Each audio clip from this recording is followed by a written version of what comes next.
So, welcome back. And here we are in the Toliss A320 Neo, back in Dubrovnik. Lovely scenery here as well. And we're using X-Plane, or Active Sky X-Plane. So, we will see. Now, does anyone else, guys, just out of curiosity, does anyone else fly XP12 on a big... experience.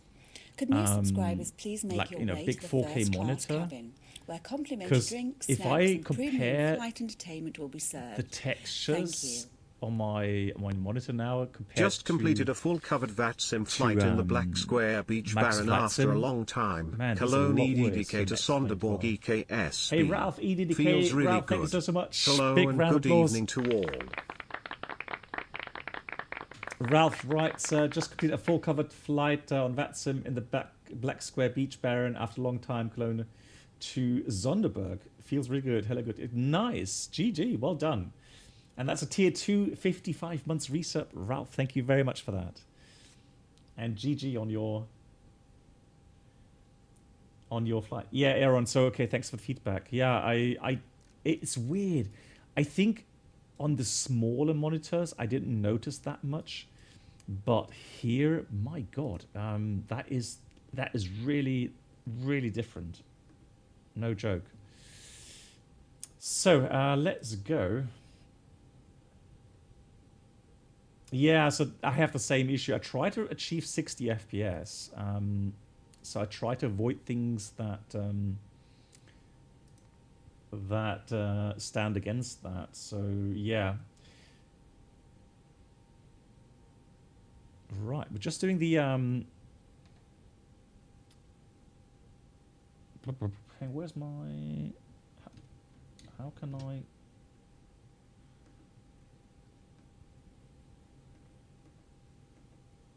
There we go. Ha, found it. So, let's go. White balance.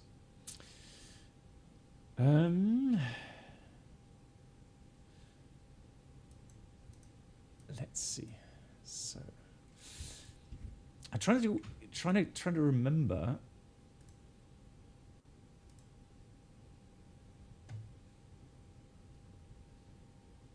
So fuel 5.7. Avitab. Let's go here. Let's go to charts. I didn't download that yet, so let me just download that.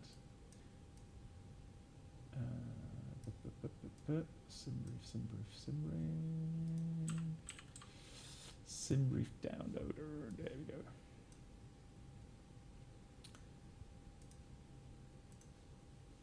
So let's try that again. And there we have it. All right, cool. So cost X5, and we are going to need a fuel value of 5.9 block fuel. Yeah, that's what we have. So that's fine. Okay, 5.9. Fantastic. Cool. Hey, MCK, good Abend. I hope for the circling approach runway 33. I haven't looked at the weather yet. So let's have a look at the weather together. So, I mean, the good thing is on your screen, I think you guys don't really see much difference apart from the shadows. But I think for you on HD, it should be as normal as always. Right. There's one more thing, though. Game sounds.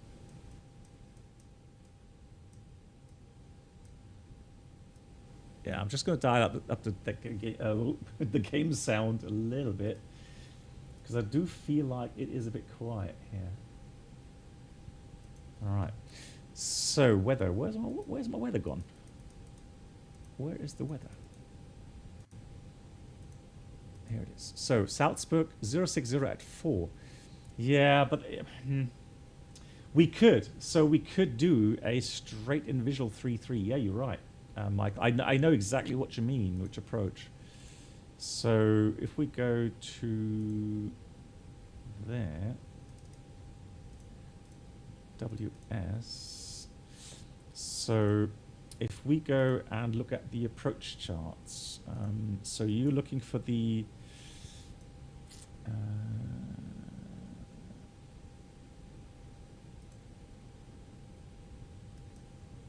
no, not this one. No, it's the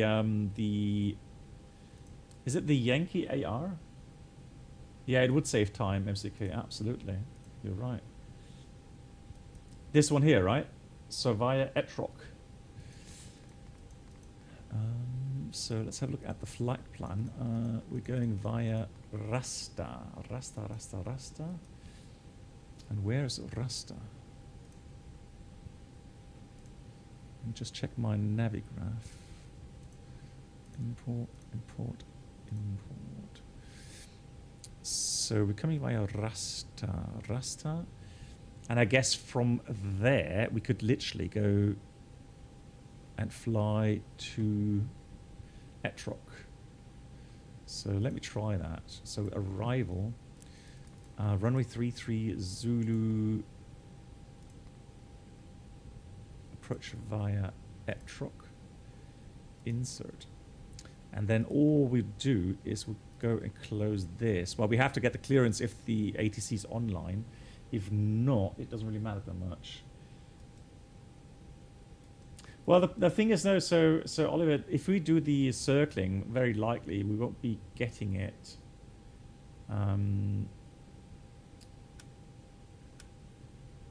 Well, there we go, Rasta Etrog. I mean, that approach, Oliver, trust me, that approach is very scenic. No joke, that is very scenic. Really nice. We're departing 29. Already prepared the charts for this, so we're doing. Oh, sorry. Yeah, thank you.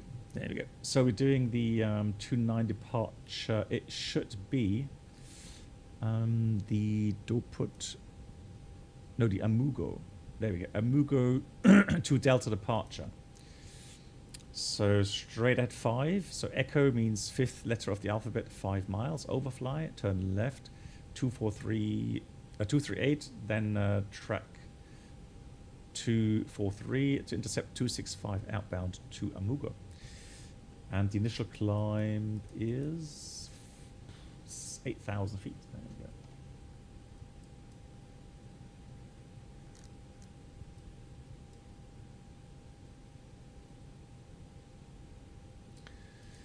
Right, so that. Cool. The weight, 63.9. The alternate time, though, I need to change that because the alternate is Vienna, obviously. Vienna, the alternate, and we are doing that. That's 1.4 tons of fuel. 30 minutes, fantastic. So. Right, that's a heavy aircraft. Blimey. Isn't it 67.4 maximum? Well, that's cutting it very close, isn't it? We've got to monitor that. Yeah, 67.4 is the maximum. Wow. Yeah, we've got to monitor that. So that's your job, guys. That is your job today, to monitor the landing weight. Right, so flight plan's finished. 600 miles? No, 405 miles. On the flight plan, it's 429, but that's for the other runway. Good. So, in the APHB page, RATNAV for departure. Let's put in Dubrovnik, Delta Bravo Kilo, in here. And then secondary copy active.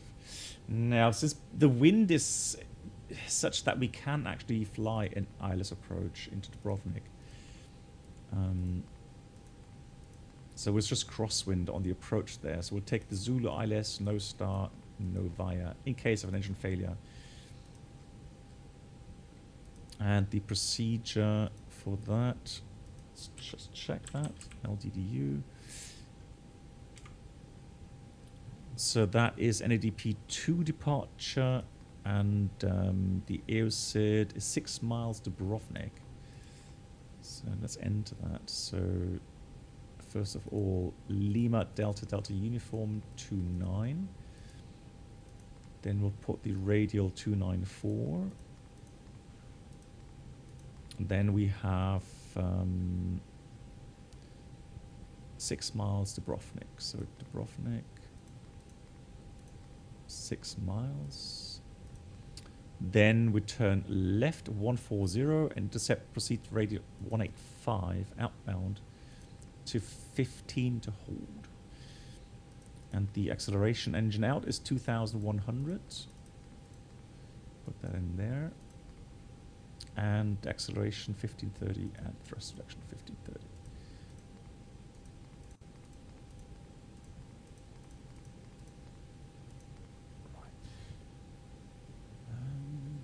Just checking the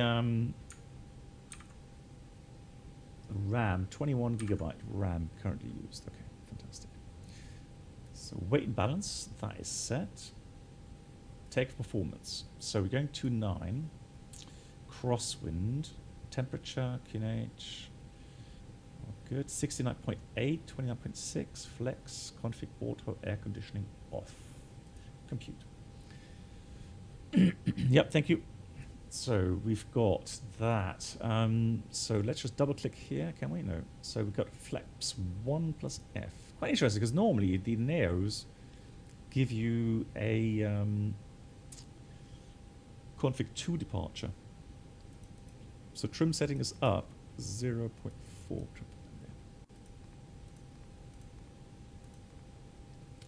Full length flex temperature is 73. I'm surprised. It's such a heavy... Is it really? No. Yeah. Yeah, if I wish. Yeah, you're right. So it's weird. I find that so strange. It's such a heavy aircraft. I mean, no, it's a long runway, yes, but it's still a weird flex temperature. All right. Okay, cool. So everything's done. We are departing. Although, let me just check. Do we have control here? Spikes Fly, hello. And Aviation with Elliot. Hey, good evening. Do you have any tips for exam study for PPL? Hey, there we go. So Aviation with Elliot. I can put that question to MCK because MCK has just done some PPL theory tests. And he probably will be happy to answer that one. So let me go ahead and go VATSIM.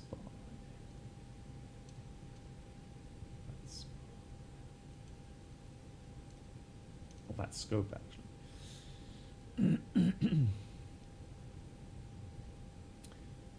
Well, yes, he asks, MCK asks, good evening, do you have any tips for exam study for PPL? Exam study, so theory study. Right, control has logged off here, so we're good to go on 122.8.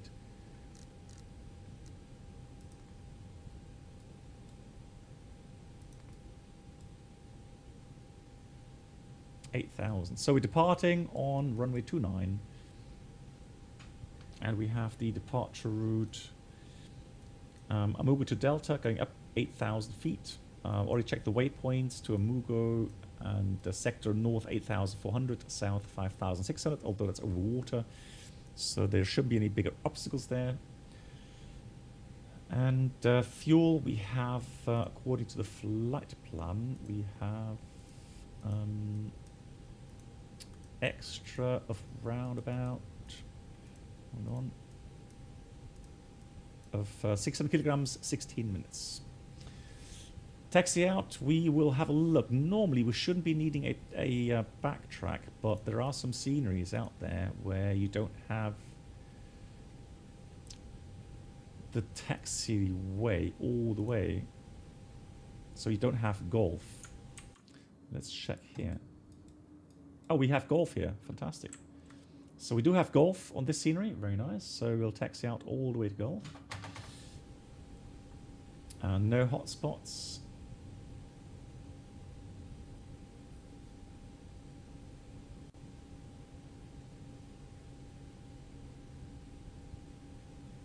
Yeah, Anna, a good question, Anna. So what happens sometimes, if you have a wet runway, you would have a range. Now, I don't know, normally we would not, if the running condition is set to dry, we would not get a range.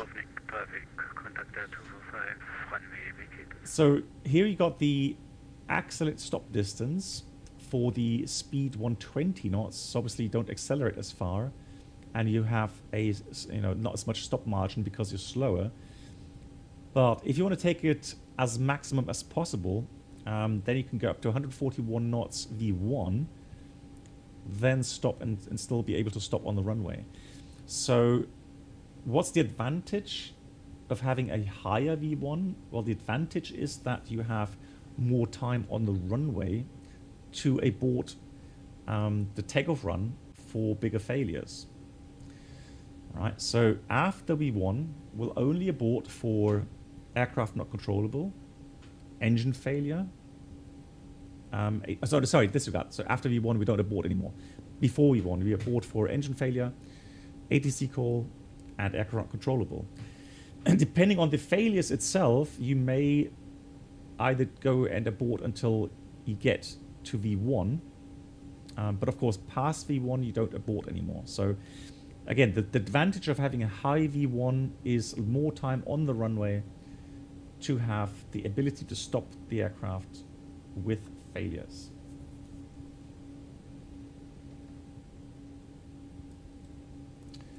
Cool, let's do that. Let's do the rest of this.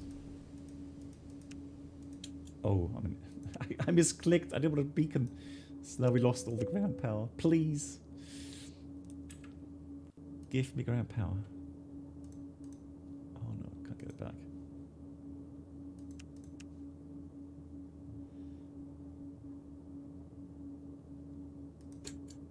Right, I hope it doesn't kill the data in the MCU here.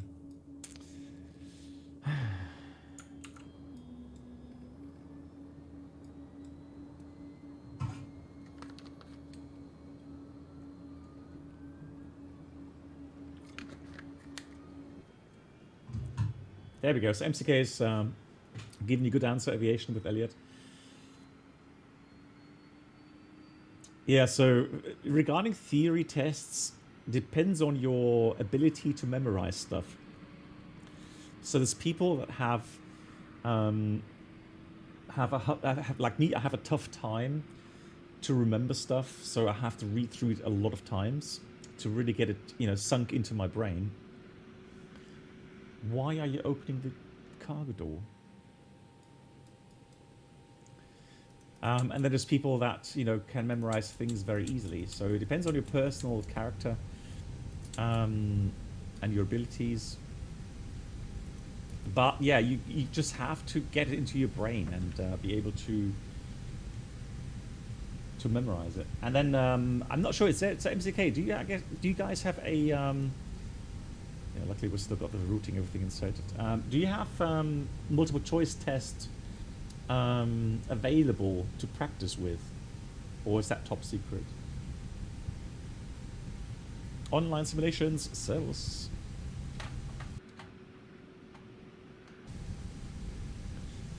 Cool. And we have done that, so let me do that.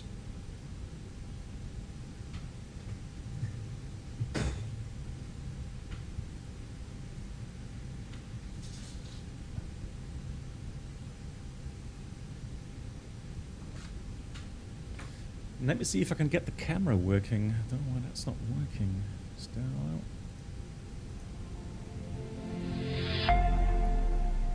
No. Video capture. Properties.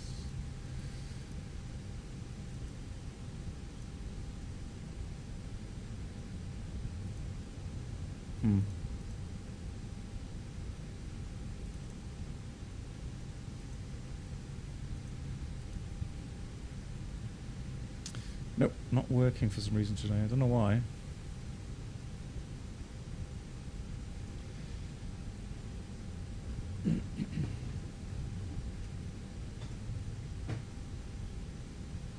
Is there incapacitation of the pilot flying before we want what's done? Yeah, well, you have to have, you know, that's one of the things you've got to make up your mind before something like that happens. So it's like a canned decision. H1016. So let's say for me as a captain, I can make maybe a little bit different decision regarding, you know, RTO or not compared to the first officer, because I practice that a lot. So every sim mission I get to practice like 2 or 3 RTOs, while the first officer does not. So the first officer usually doesn't do RTOs, and so normally the first officers would not abort a takeoff unless you have a long runway and you know, the incapacitation happens at low airspeed. But again, that's a call that the first officer will have to make, because in the moment that the captain gets incapacitated, the first officer takes over command. So then he needs to decide what to do. And again, you need to make up your mind prior to getting into that situation.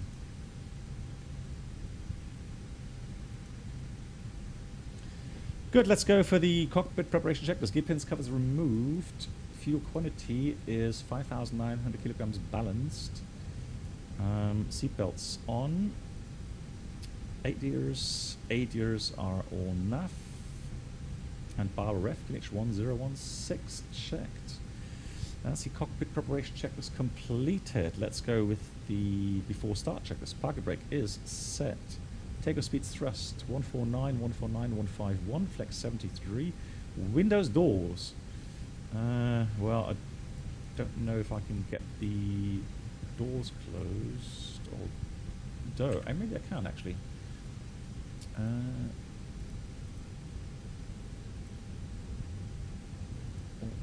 I can just put that. Okay, well. So let's get the pushback truck ready.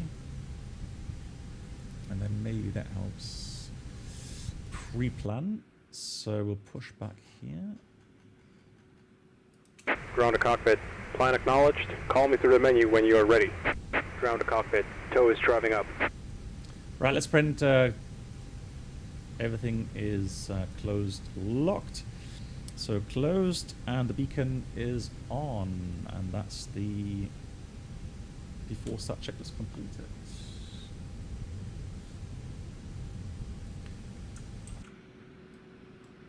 Here comes the pushback truck.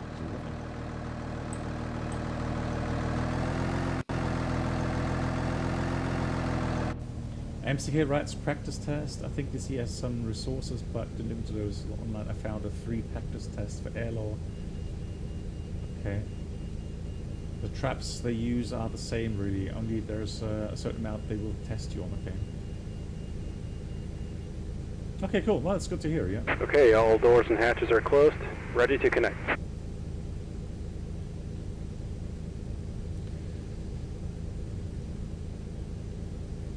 Dubrovnik traffic, easy. 7-1 Bravo, stand 15, pushing back in Dubrovnik.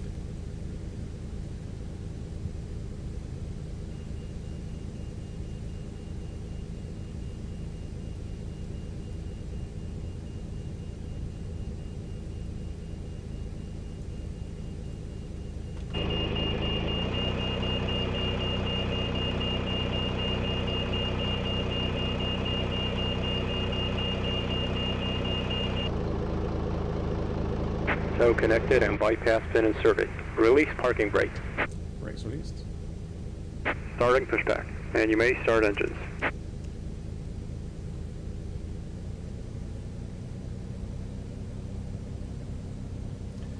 You got, so aviation with it has done some PPLA, easy PPL, okay, I sent you in, okay. Okay. Good. So we got checklist done. We've got cooling. So I'm going to use dual cooling up here. There we go. Engine 2 start. And again, so we've got to get dual cooling here. Both start valves open. We'll see the N2 run up around about 10%.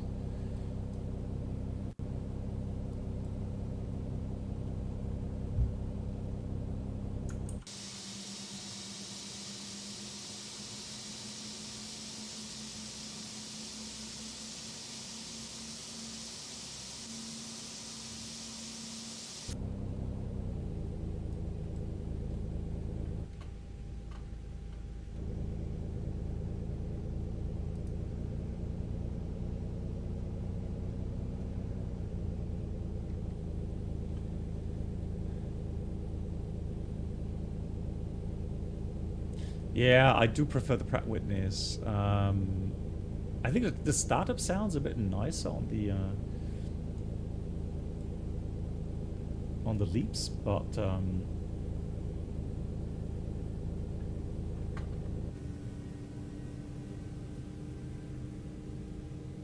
at least this was not missing spare parts. Yeah, you're right. So start valve closed, starting engine 1. So now no more cooling needed. Gonna see fuel flow in a second, and then EGT increase.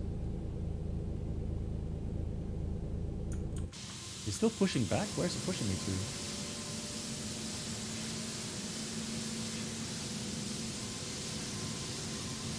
Yeah, so yeah, I think you know, it has improved, right? But the thing is, there's still lots of stuff that's just not, you know, not really that good yet in XP12.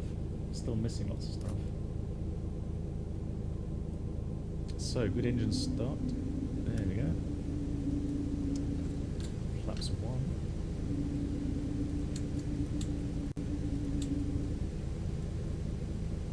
That was a slow pushback. And he's still pushing me back. Come on, finish.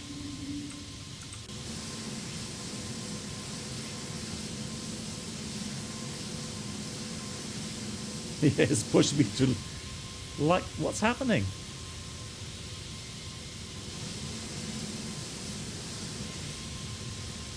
Hey, Sunshine, I've been... Oh, yeah, so someone was asking me to do some infos on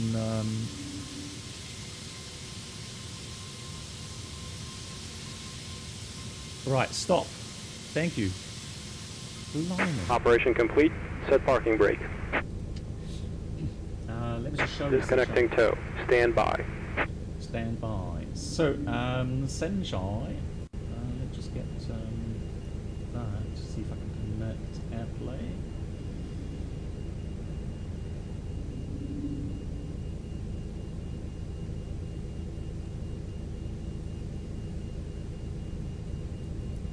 So what I will do, Senshai, if you have a look, so he asked me to make a list of memory items for the A320. So 19, 20, 21, and there isn't that many actually. But so I've got the overview here, and then I've started to make the memory items for these for this list, and I'm going to try to do that into PDF. The question, Senshai, what do you need? What's the best format for you to put onto the website? Dubrovnik traffic, Sierra Papa Delta 7, taxi to runway 29.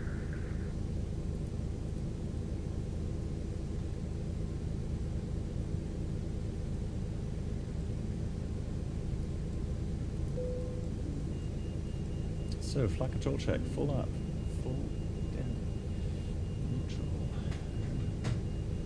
full left, full right, neutral. Tow is disconnected and bypass pin has been removed. Hand signal on the right. We'll see you next time and have a safe flight. Thank you much.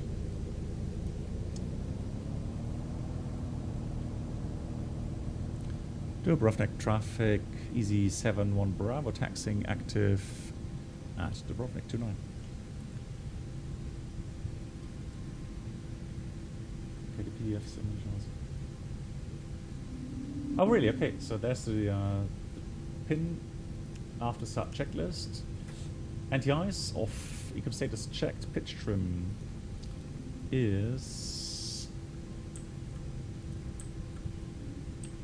Sierra Papa Delta 7 lining up runway 29. So that's 29. So that should be up 0.4. Why did it? What's happening? Up 0.4. So 29%, and the red trim is neutral after such check is completed. Let's go.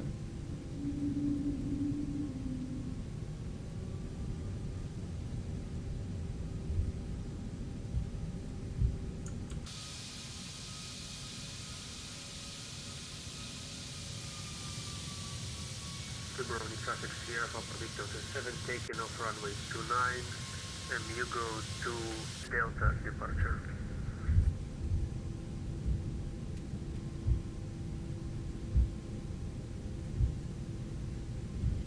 Spikefly asks, do you think once the version 2 of Xcraft Embraer would try? I would need to check.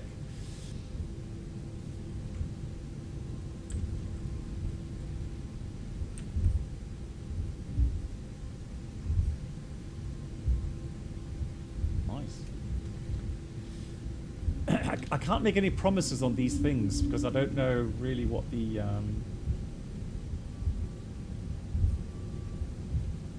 okay, so yeah, essentially that's what I thought. So I tried to download it without the so without the squares. So trying to get it on plain paper background. But yeah, but definitely yeah, send those over to you.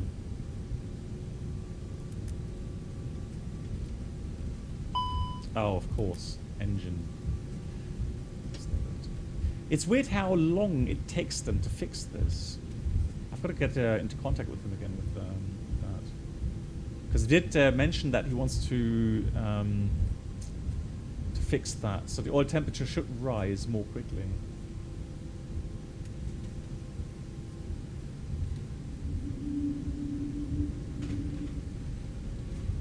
Okay, thank you much, Sunshine. Taxi checklist to go, because we can't do it yet, because the engine oil isn't warmed up yet.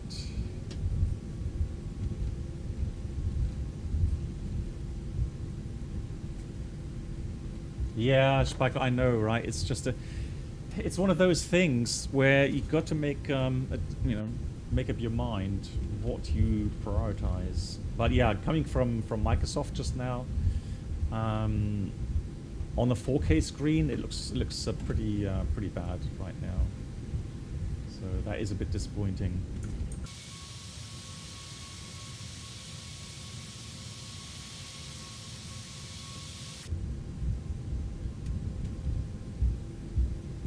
But I will need to try some more settings at some point to see if there's anything I can improve on. Right, come on, 52, almost there.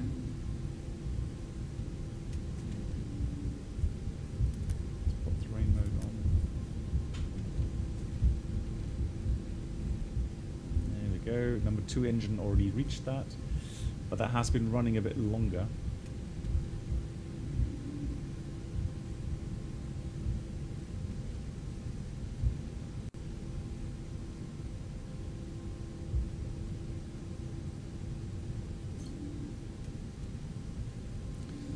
So we're just going to stop here and wait for the engine to warm up. Heart brake is on. Alright, 1 hour flight time I think it was. So everything as briefed. Fuel is 5.7. So that's all good. There we go. The taxi checklist.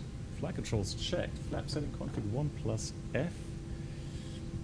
Radar and predictive wind shear system on and auto. Engine mode selector normal. And the eco will take off and no blue. Cabin is ready. And that's the taxi check is completed. So packs were calculated off. So we'll switch those off. Everything running here. Dubrovnik traffic, easy 7-1 Bravo, lining up departing on runway 29 in Dubrovnik. 1 checklist. Take off runway 29 full length. TCAS, TARA, and the packs are off. Crew prepare for departure. Hey, Oyster, how you doing? Right, that should be Aaron, so let's have a look here. The weird thing is, it is Cabo K here in Dubrovnik, so that's not unrealistic. I was hoping for some clouds, really, but there we go. Takeoff.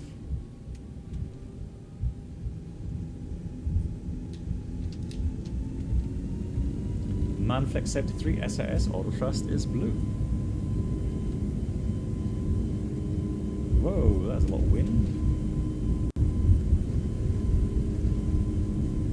Wow, got an almost full left rudder there. 100 knots, checked. Oh wow, that's 20 knots wind from the right. That's why. GG's. 1, rotate.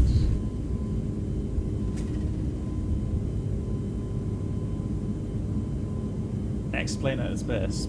Pause climb, you're up. No. Add turbulence. My god.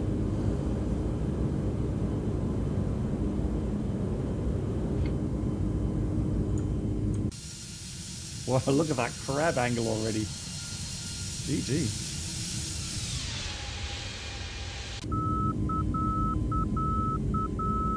This should be active sky weather. Alright, autopilot on. Level climb. Thrust climb, climb up to auto thrust.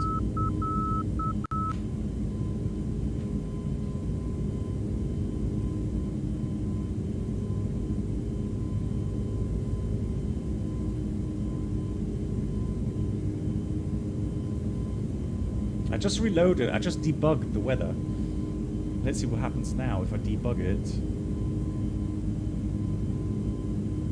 Flap 0, speed checked. Is it me or just getting it? Is it getting hazier?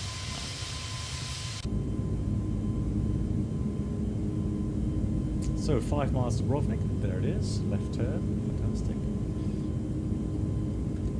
Flaps are up. Tack 1.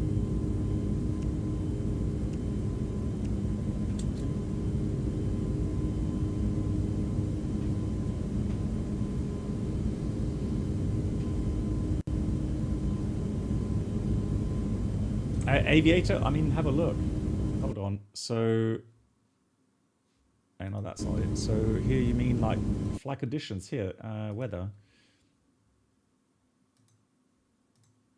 Right, that's the one, isn't it? Yeah, exactly.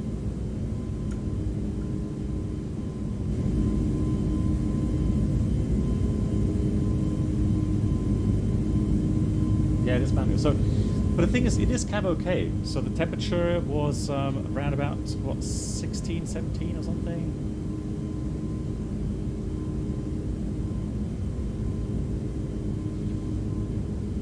Spikefly, no, we're doing the Arna 3-3. Which is a very beautiful approach through the mountains.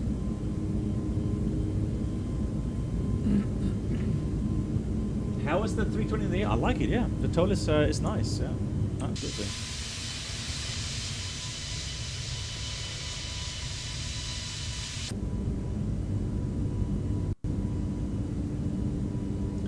Yeah, so for us, Matteo, for us in the real world calculators, you do get the climb rating as well. So unfortunately here, the flight simulators, we don't get that. Oh, you wrote your Avi Klausur, Matteo. How did it go, Aviator? 80, let's continue climb 3 something. So thrust climb altitude 3,000. And we wanted 360. Okay, let's go 360. So we're still nicely on our departure route. On our way to a move now. Oh, we got some clouds. Hold on. Some scattered clouds. Look at that.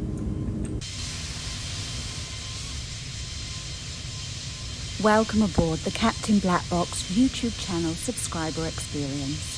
Could new subscribers please make their way to the first class cabin where complimentary drinks, snacks and premium flight duo channel experience. Thank you. New subscribers please make their way to the first class cabin where complimentary drinks, snacks and premium flight infotainment will be served. Good, so set standard. Standard is cross-checked, passing 104, checked. So let's switch that off. RatNav clear, and then secondary copy active, fix info clear.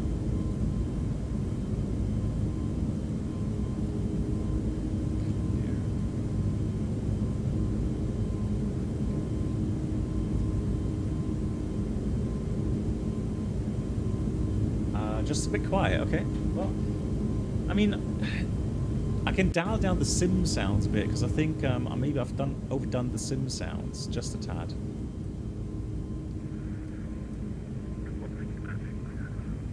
I can't really do much more about the microphone. That is boosted to maximum. Yeah, MCK, yeah. Cool. Okay, so I've dialed down the sim sounds. I can dial down a bit more. So it should be better now. So once again, Eternal and... Okay, fantastic, Danny. Cool, thank you. Thanks for feedback, Danny. I always appreciate that, yeah. Perfect. Cool. So the plan is as follows. We are going to go and fly. Let's just give you the overview here. So we'll fly along the west coast of Croatia. We'll go past Ljubljana as well, and then we go past Klagenfurt, and then we pretty much, what we do is we arrive over Rasta, and from there we're going to try and fly the RMP Zulu, which is this one here, via Etrog. And again, it's a steep approach. It does require 3.6 degrees, but it is very scenic. So it should actually be very nice.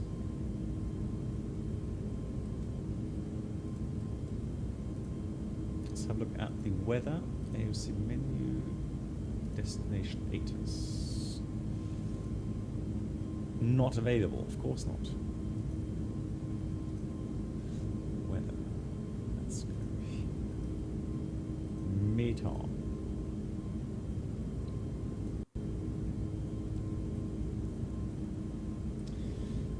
I agree, MCK, I agree. Ljubljana is a very nice and very scenic airport to fly in and out of, yeah. Yeah, Danny, it is a fantastic approach, yeah, absolutely. Receive messages. There we go. So we got Cabo OK, the wind 150 at 3. So you can see that normally you would have the ILS 15 now without the circling. But we'll go... Oh, and by the way, I'll be in Salzburg IRL this month, so looking forward to it. And Bilbao, so another nice airport that I'll be flying to. Catania, I'll fly again this month.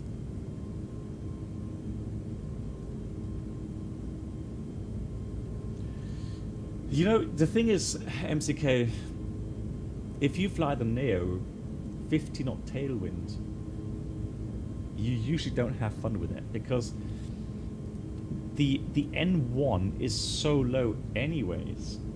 So if you have like a light 320 Neo, 50 knot tailwind, maybe a little bit steeper than normal glide slope, it can't be done really. You're literally idle power all the way down. Well, Airbus, yeah. So Airbus test pilots, they probably laugh about this, but for us line pilots trying to, keep all of the limitations.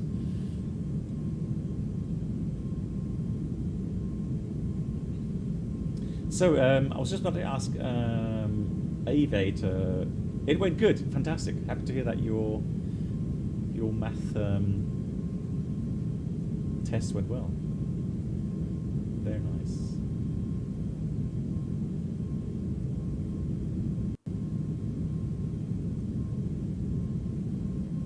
And online simulations you did as well? How did it go for you?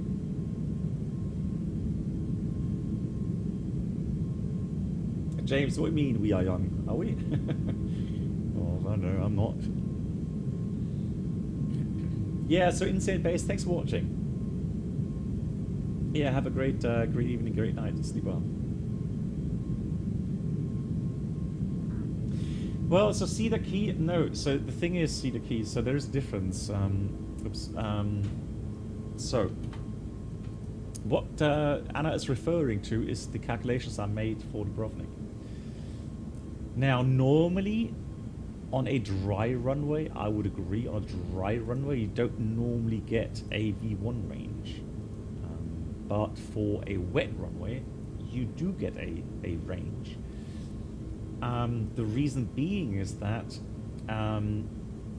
you can, as a pilot, then decide up to what point, or what do you prefer? Do you prefer a higher V1 to account for failures that will allow you then to still stop and abort a takeoff, or do you choose the lower V1 value, which will give you, of course, less flexibility on the ground, because once you are calling out V1, it's go. But then again, you have a lot more stop margin if you use a lower V1, if anything happens prior to that, right? So, so there is a range sometimes available, yeah. Welcome aboard the Captain Black Box Twitch channel subscriber experience. Could new subscribers please make your way to the first class cabin? No. So, yeah, so for me in the real world, yes, Matteo. Premium flight entertainment will be served. On the real calculators, we do get gradients, yes. Time flies. Thanks for the content, BB. Excellent as always. Smug Warrior, thank you so much for your support as well. 28 months, round of applause for that.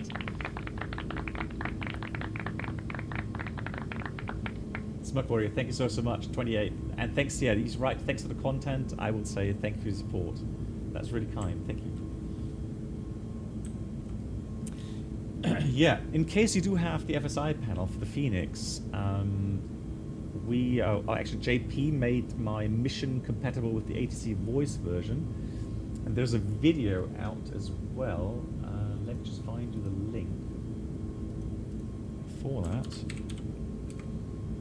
I'm just wondering, Mark, just as a question, did you test it by any chance yet?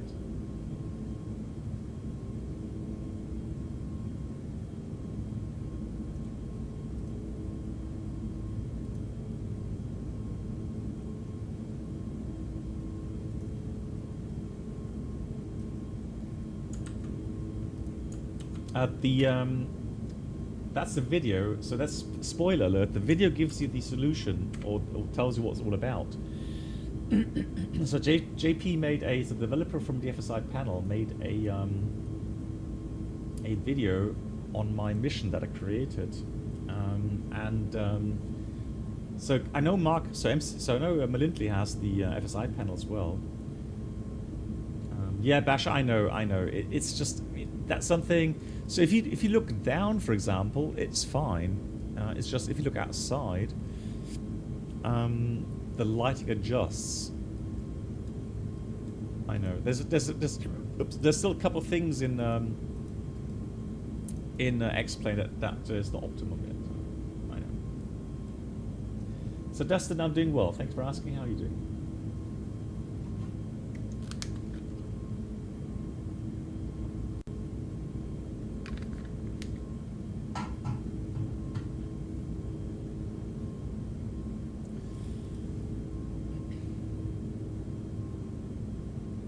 We've got Split coming up there. Wonderful. Split also, very nice airport. Very nice airport to fly in and out of.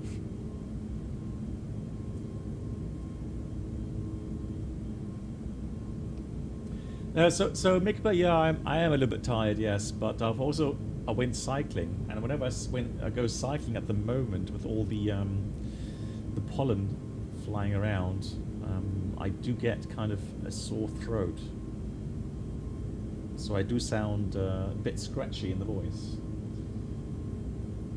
Thank you for asking, Mike. Or Mikba, thank you.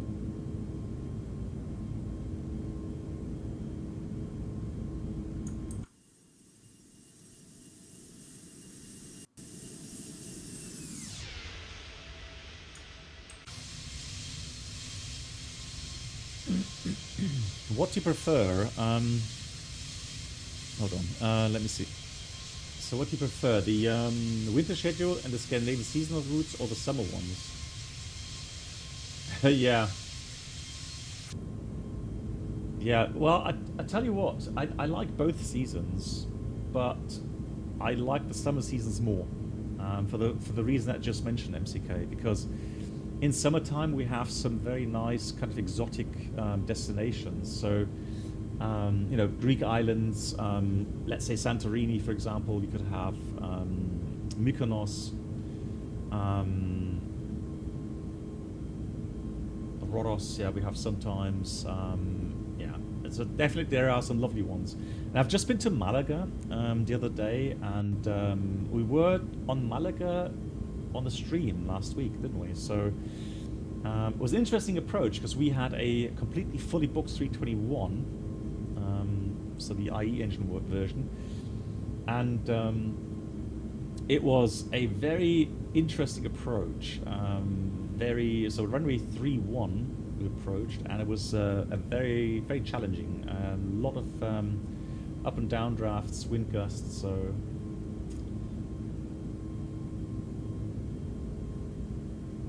yeah, so Danny already was at Malaga. Yeah.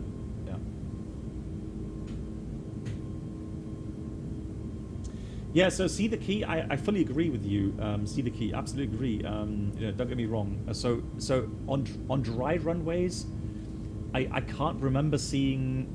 I can't remember seeing a range on dry runways. I normally only see that range in our calculators.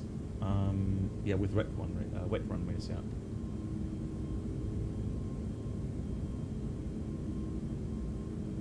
You say on your airline you also have single V1 value. Yeah, I mean, yeah. Again, it's interesting to see how many different you know, SOPs, airline SOPs are out there.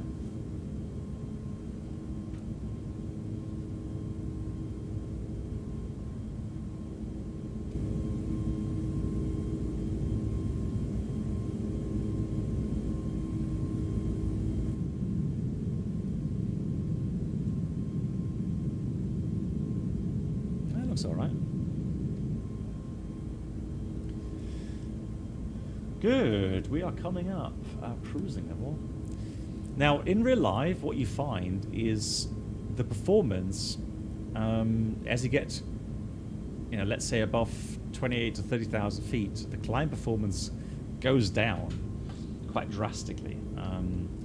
So if ATC asks you to maintain, you know, let's say 1,000 feet per minute or more until reaching, we usually get an issue in the NEOs. And that just has to do with the fact that you have big fan blades that are more like, you know, propellers.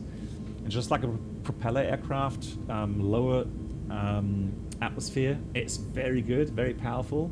But the higher you get, the less effective it gets. So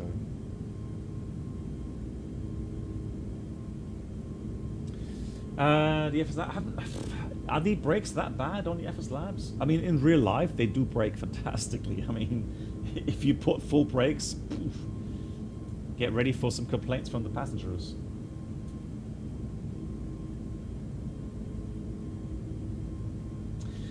Danny, which one in Malaga? I've never had a stop in Malaga. Oh, I did. Sorry, I did have a stop in Malaga.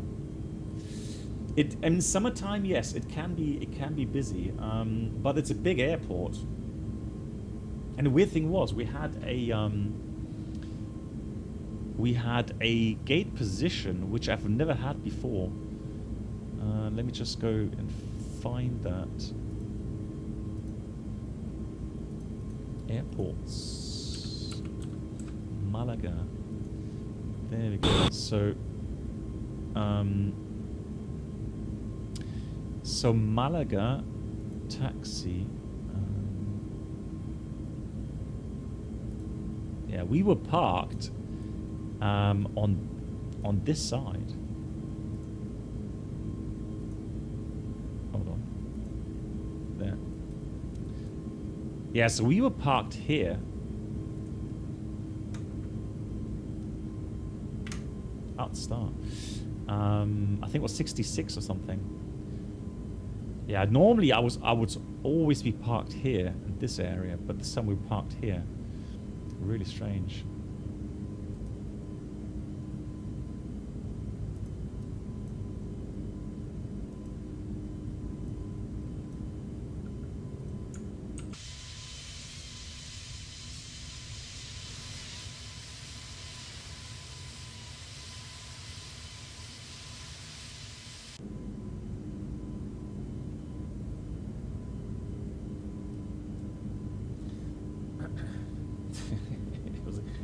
Are you ghosting me, MCK? How do you know?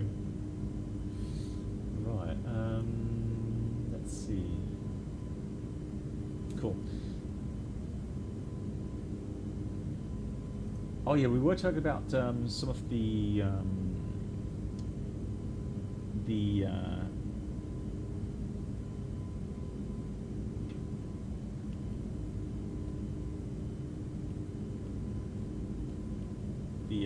memory items. The cool thing is, so I guess 737, if I remember correctly, I mean the classic 737 had some more complex memory items, or at least I found them more complex in the sense I had to revise them more often. So the 320 series memory items are fairly, you know, small amounts of memory items, because mostly anything else is covered in the ECAM.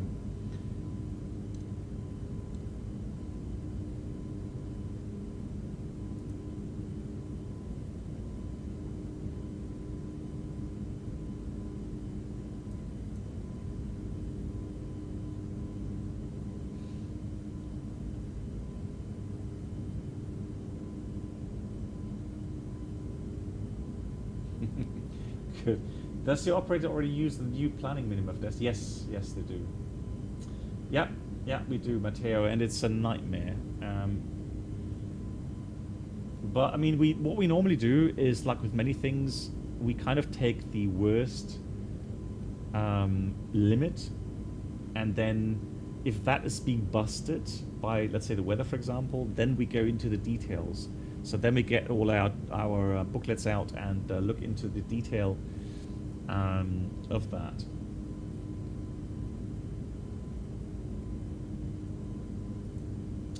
What do you think about the return of the A380 to Munich airport? Well, I mean, I know there's a lot of people disappointed that it's not coming to Frankfurt, but the question always is, where does it have the best kind of load factors? So for me personally, my preference when I would have to connect through an airport in Germany, my preference would be Munich for sure. So I think from the passenger point of view, I think it's good news that you have the A380 in Munich. Economically, the question is, how full are these flights?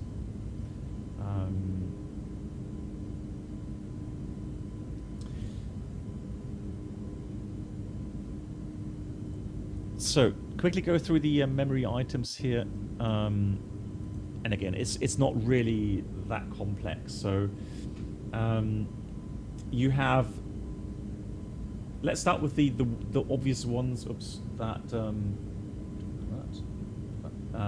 that have a requirement to quickly react, right? So i.e. manual flight, or well, TCAS if you don't have auto TCAS available. So the same for the wind shear warning, or reactive wind shear.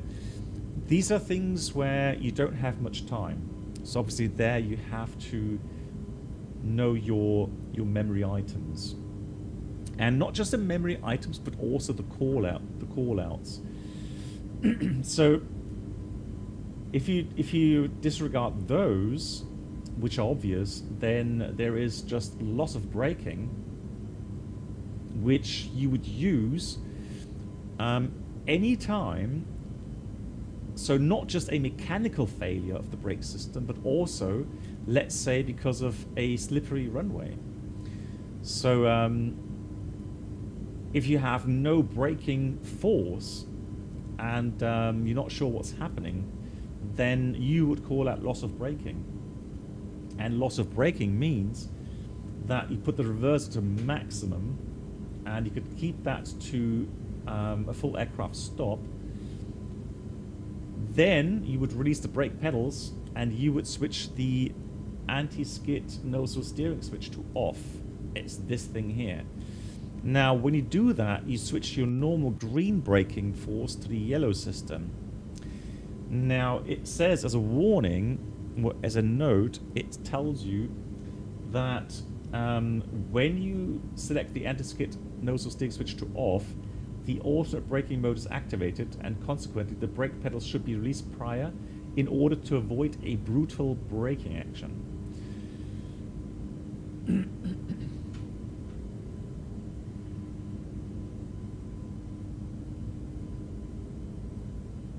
Is it really? So Matteo says a lot of operators are using the older ones.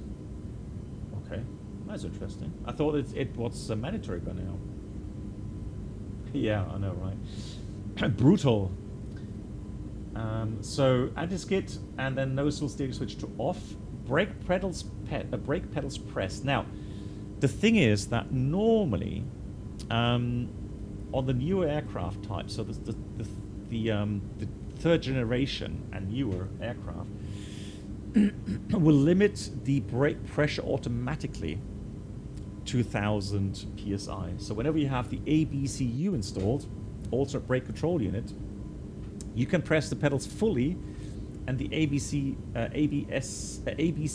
will then limit the brake force to 1000 psi, and that will prevent you from locking up the wheels and maybe then have the issue that the tire bursts. Yeah, so Baby Boeing, you are trying to eliminate an issue with the anti-skid system. So you don't have much time to troubleshoot on the runway, and so you try to switch to the alternate source for braking with the alternate anti-skid system, and then that way, although you wouldn't have the alternate anti-skid either, so you just use the alternate brake system without anti-skid, and you would then have everything on the yellow system regarding it. So it's kind of a manual switch over from the green system for braking force to the yellow system. Yeah, and then so you limit the brake pressure to 1000 psi. If you don't have the if you don't have the third generation, so you don't have the ABCU installed, if you still have the brake steering control unit installed, then you have to monitor the 1000 psi yourself. Now, the weird thing is, if that doesn't help, you would have to go last resort and put the parking brake or cycle the parking brake. So when you put the parking brake switch to on, the brake pressure will slowly build up over a couple of seconds. But the problem there is it will ignore the 1000 psi limit, even then if you have the ABCU installed. So that will go then to almost 3000 psi, and if you will be having locked up wheels, and so that's really last resort. So you should cycle them, meaning you're then on acupressure, right? And that's the last resort, really, what you can do. So that would be loss of braking. So that's one of the memory item lists that we have. Then another one is obviously emergency descent. So the EMER descent checklist is quite extensive on the ECAM, but there are some items you have to do initially to start your descent. Although the first thing obviously is oxygen mask use, right? Self-protection. Make sure that you have the oxygen mask on if necessary. Signs on, that is now a memory item for some time now. So seatbelt signs go to on. Why? Well, because you want to warn your cabin crew, especially and the passengers, of a quite violent descent. So just make sure nobody gets tossed around. And then emergency descent initiate. Now there's actually several items you have to do. And what we normally do is then select a lower altitude, let's say 10,000 feet initially, or the minimum grid altitude if you've got terrain below you. Then you try to turn away from the airway, just in case you have someone below you. So go heading, pull, and then you go, so you put 10,000, let's say, pull, open descent, heading, pull, and then you go selected speed. and use the appropriate speed for the descent.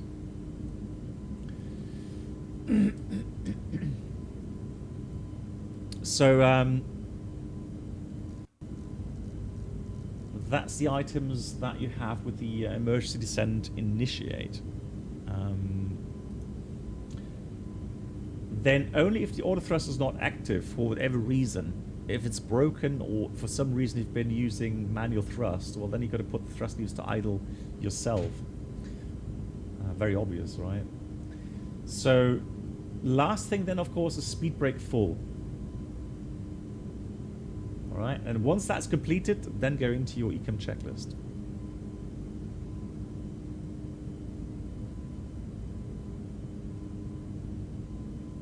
No, baby Boeing, no. It depends on your aircraft type. I just wonder if they are simulated. Let me just go the following, guys. So let me go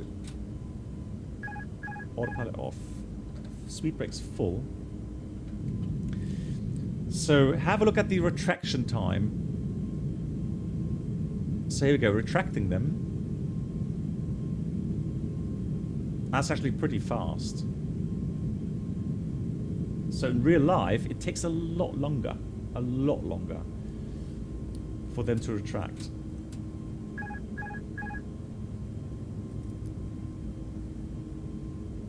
Autopilot on.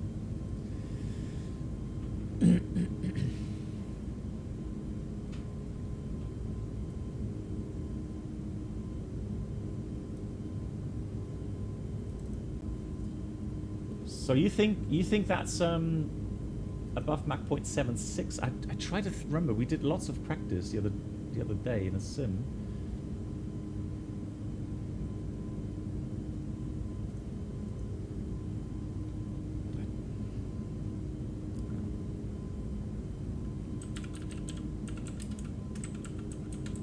See if I can find something in my documents here.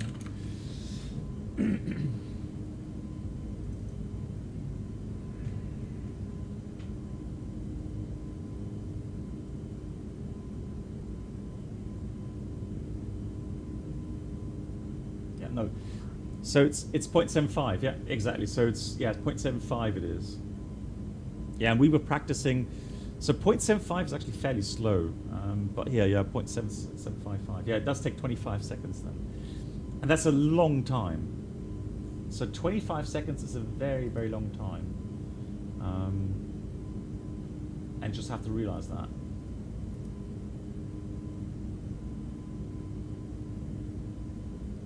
Hey, Paul Flies, I saw Lufthansa United had cabin pressure loss a few days ago and they had emergency flight pressure. Well, yeah. You know what, but Paul, you know what? It sounds a lot, doesn't it? 6,000 feet per minute. But I've seen climb rates in the Neo, for example, of 6,000 feet per minute. So I always find it very interesting that people find it so fascinating, the aircraft descending with 6,000 feet per minute. But I actually found it interesting and fascinating an aircraft climbing with 6,000 feet per minute.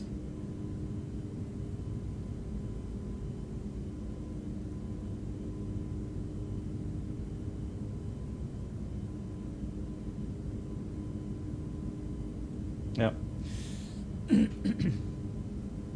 Yeah, so if you do an average of 4,000 feet per minute, you know, losing 20,000 feet in 5 minutes, no problem. And you have 10 at least for the oxygen, so cool. What else? So emergency descent obviously is one of those.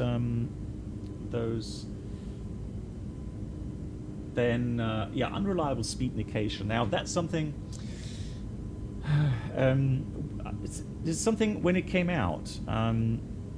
There were some memory items, and people referring to regarding ADR 1, 2, 3 off.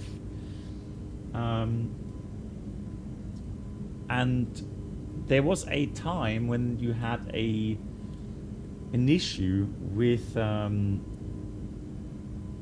with angle of attack giving wrong, or the sensors giving wrong values, causing an upset in the autopilot system or the protection system. And so that was one of the reasons. The other reason was that you wanted to get the aircraft into, if available, the backup speed scale. Now, software changes, etc., have made that somewhat unnecessary.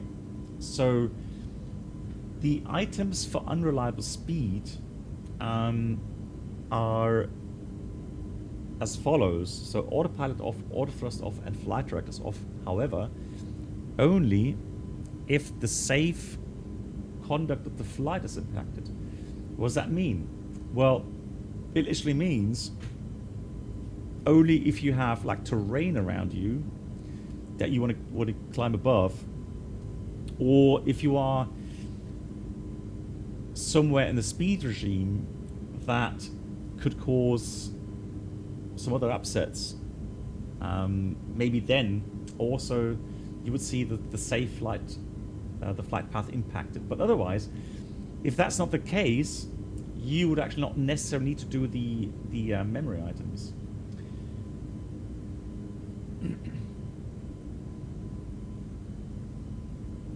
Yeah, I remember that as well. Yeah, 320 Neo. Yeah, I think Baby Boeing, if I remember correctly, regarding the delayed spoiler attraction time, so it's autopilot handling. So apparently, I think it's just the 320 initially or something that had an issue with autopilot handling and fast spoiler attraction. Yeah.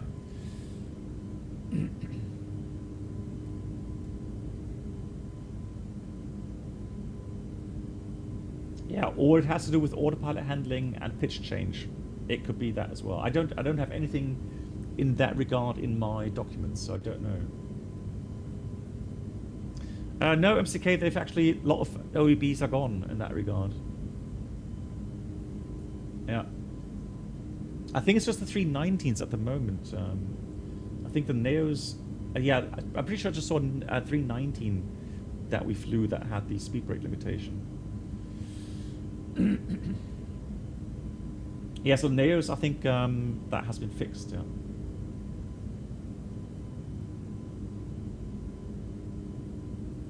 No, we're just going through the different memory items available in the 320, 390, 321. So unreliable speed, obviously then, if you want to do it fast, then autopilot off, auto thrust off, flight director off. Why is that? Well, you want to achieve normal pitch and power values, which are, so if you are below thrust reduction altitude, so let's say just after liftoff, you would put 15-degree pitch and toga power. Then, if you are above thrust reduction altitude, you want to set climb power, and then if you're below level 100, 10-degree pitch. If you are above the thrust reduction altitude and above level 100, you put climb power and 5-degree pitch. So why is that? Well, that means you're going to have a pitch and power setting that will keep the aircraft in its flight envelope. Right, if you're in flaps 1 or 0, 1, 2, 3, maintain current config. If you are in config full, we'll go to config 3. Speed brakes, check retracted, and landing gear up.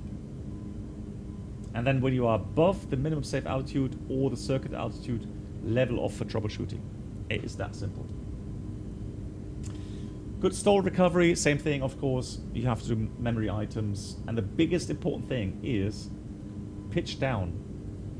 So you want to take the load off the wings. And that's something you have to realize, that you can stall a wing at any airspeed. So stall characteristics is not a function of speed, it's a function of angle of attack. So you could be inverted, and Buddy will be very happy to hear that. You could be inverted and still stall an aircraft. You can still stall a wing, even when you are inverted. It's all about angle of attack.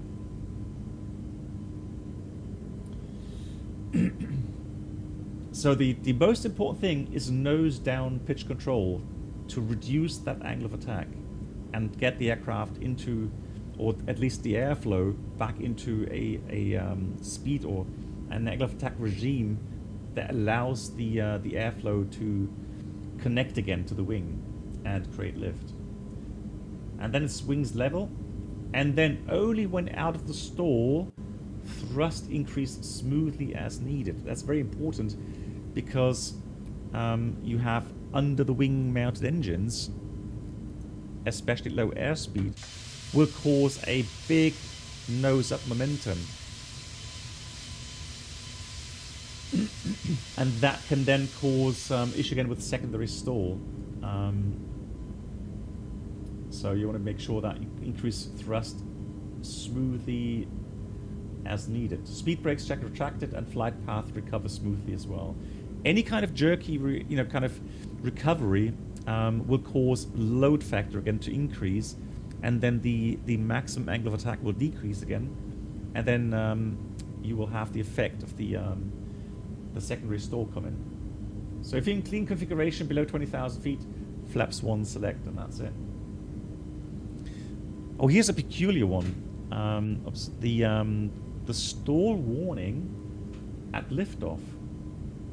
Now I know MCK knows the answer to that, so MCK will have to hold back. So why would you have a stall warning at liftoff? And you would obviously be in normal law, otherwise you would not have departed. So what could be the reason for stall warning at liftoff? Here come the, oh, look at that, beautiful.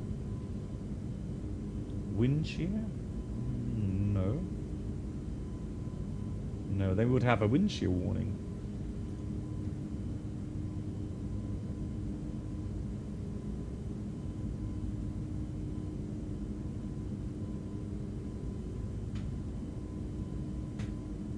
Tailwind?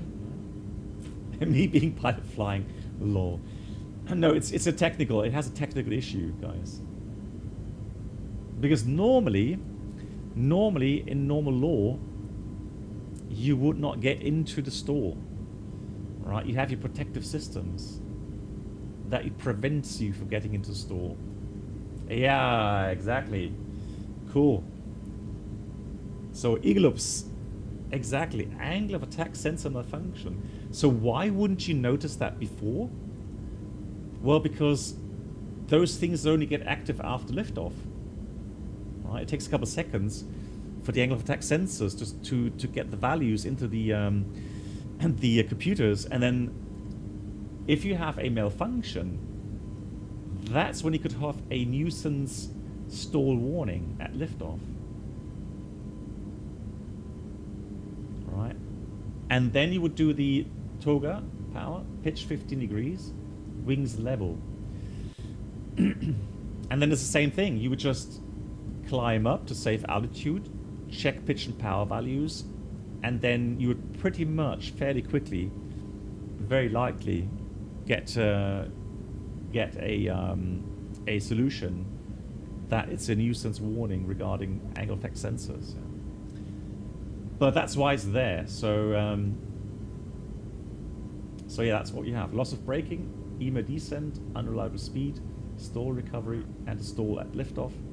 And the rest is wind shear, GPWS, and the TCAS. And that's it. That's all you have to do regarding memory items in the A320. Hey Faray, how you doing? Nice to see you. Cool, we got a descent here, so let's go. First of all, 150. Descent out blue, 150.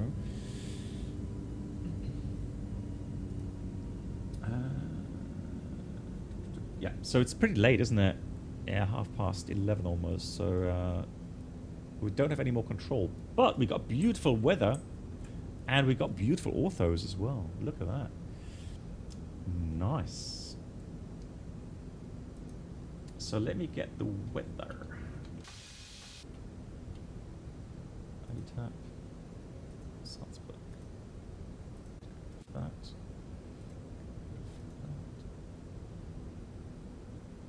Oh, big lag.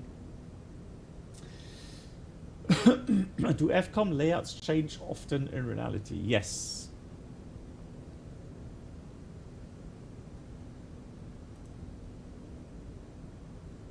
Right, something's loading in.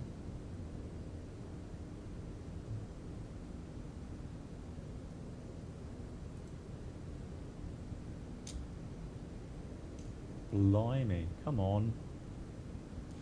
Come on, X-Plane, you can do it.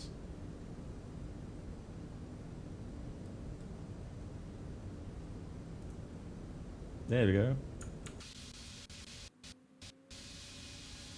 Blimey, X-Plane 12. There's still so much stuff wrong with X-Plane. Blimey. So reconnecting to VATSIM. There we go.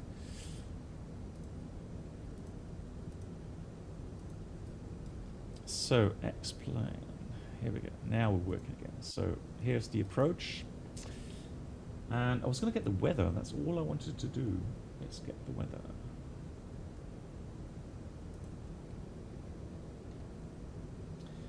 Nomad piloting, hello. So there were some more questions. Good night, Black Box. Thank you much, MCK. See you soon. You currently do your MEIR rating, so multi-engine IR. That's why I ask all those questions. And like I said, you don't need RVR to continue an approach, which is the try approach, you know. So for us, it depends on Matteo. Normally for us, we need the RVR values, not the ceiling. So when we can start the approach at any RVR value, any ceiling, but 1,000 feet above the threshold, we have to be within limits regarding the first RVR, second and third, regarding the approach type. So depending on the approach, let's say it's, you know, if you need 400 meters RVR on the first value, that's what you have to have at 1,000 feet. But you can start the approach at 200 meters RVR until that window, that 1,000-foot window.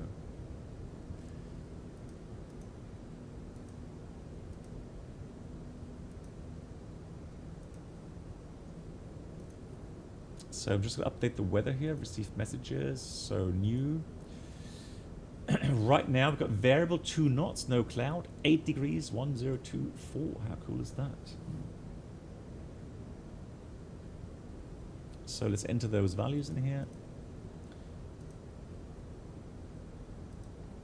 So 1024 goes in there. We have 8 degrees.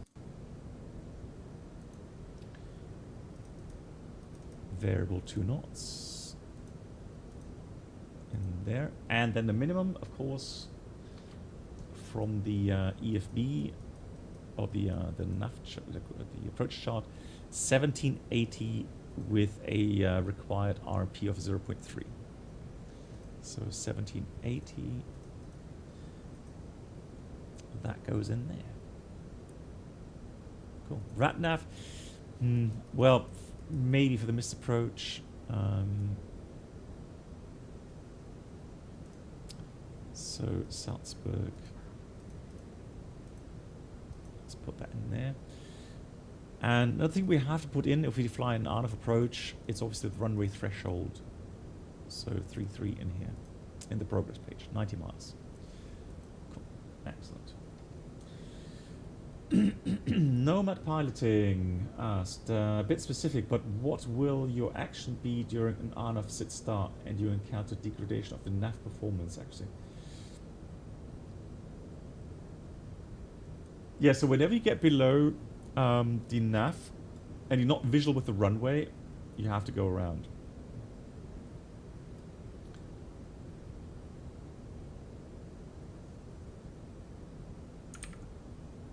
Wow, the FPS are bad. Jeez. What is happening? Is that because of the orthos? Probably. But man, they do look nice, don't they?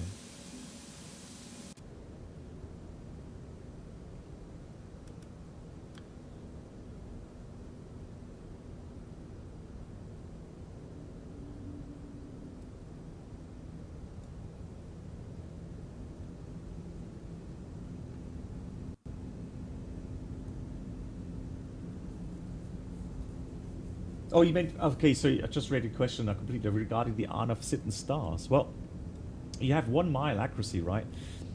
if you get GPS loss, and let's say you got accuracy low, you can check with radial DME if you have them available, and then try to check if your position is within 1 mile. However, and here's the problem, there are a lot of arrival routes, stars, that will tell you you need GPS updating. Right. So if you don't have GPS updating, so here for example, DME, localizer VRDME updating not authorized.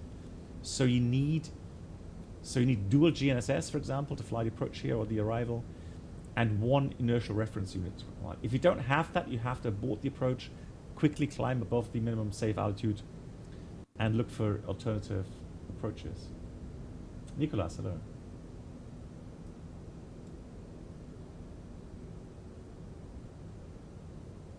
Well, that's a database. So yeah, that's another thing people don't realize. This is not from a radar beam. This is a database.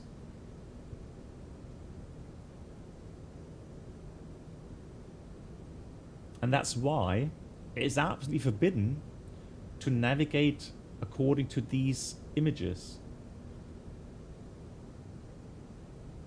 Right. These are not radar returns. These are from internal stored databases. So of course, if your accuracy is high, so your position accuracy is high, well, you've got a very good indication where you are and if you're safe or not.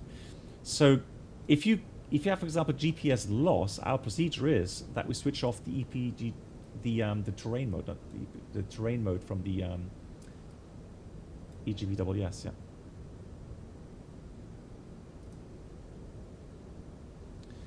Good, so we've got terrain 12,000 here, so let me just check the minimums here.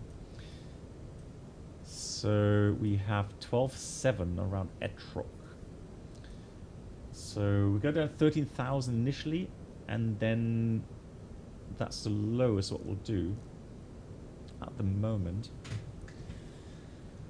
And then further on we'll descend towards 10,000 at Etrog.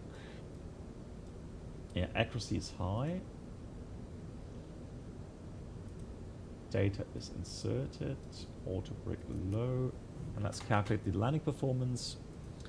So runway 33, that's the wind. Dry runway, anti-ice off. Landing weight. So 67.4. Remember, that was our maximum. We're now at 67.5.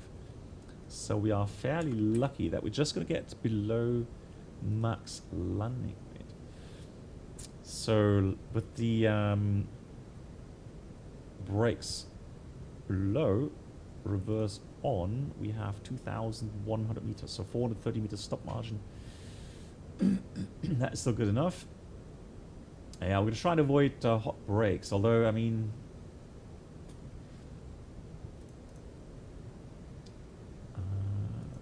just to have a look where we can actually vacate.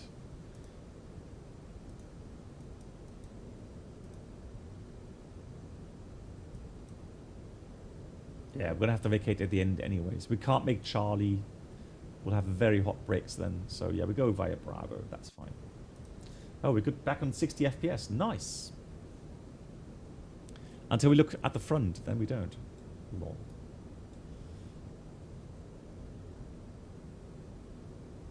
Still looks nice though. I like it. Look at that. Beautiful. Promise you a beautiful approach. Look at that. That is nice.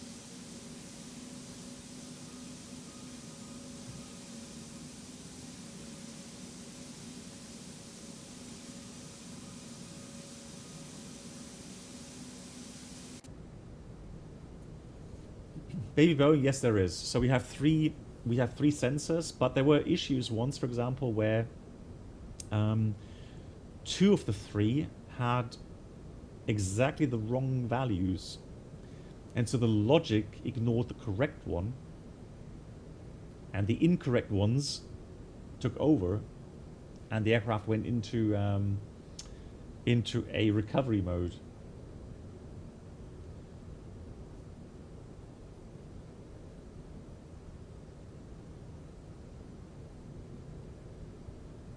Hey, Pilot Gamer. In which cases do you increase the minimum altitude of approach? Yeah, so okay, so again, that is different SOPs and maybe different country regulations, but there are some airlines that will add 50 feet to the published minimums, and that is because by the time you engage the takeoff thrust and start pulling up, the aircraft will still dip down below minimums. So for us, our charts that we have already include that margin. So for us, we don't add anything. Jesus Christ. Is he back online? 23. I thought he was offline.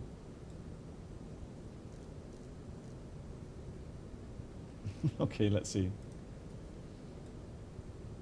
Salzburg Tower, Servus, the Easy 71 Bravo is passing 160, descending 130.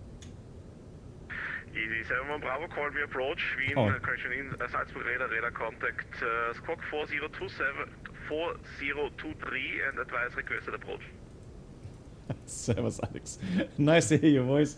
I should have thought as you, so we were going to squawk now 4023 and requesting the RNAF, let me just check again, RNAF Zulu, please, runway 33.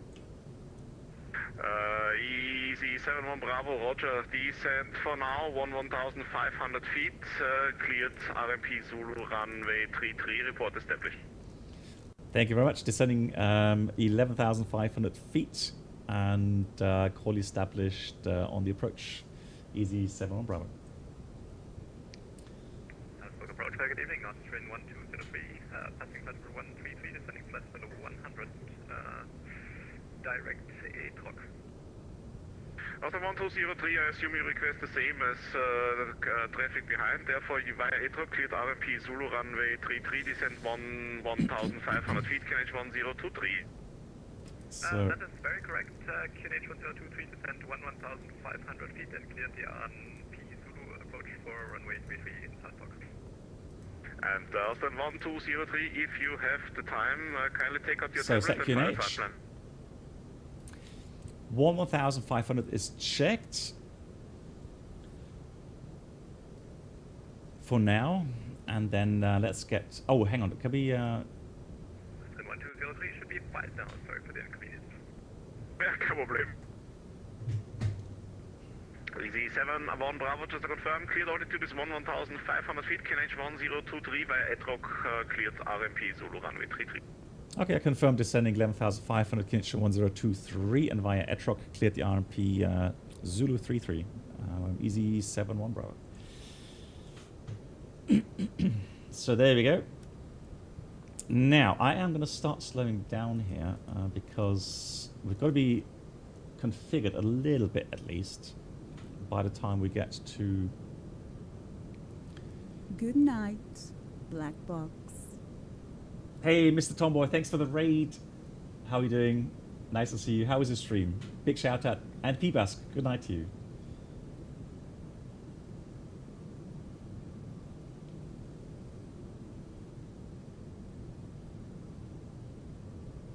Yeah, so nomad piloting, you need to call ATC immediately. So whenever you have that issue that you can't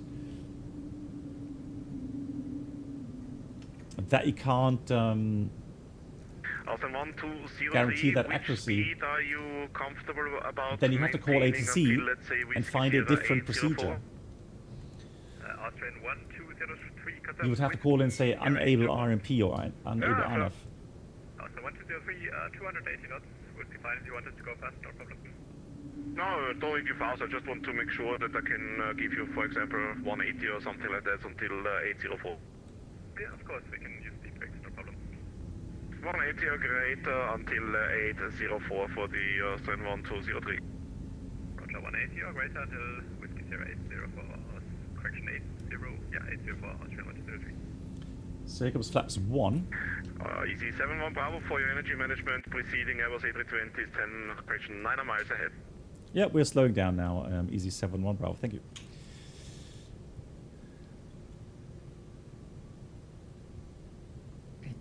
So the important thing is for us is that we need to be at Whiskey Sierra 805. So it's this waypoint here. That's where it all starts out of 55, and that's the final approach point.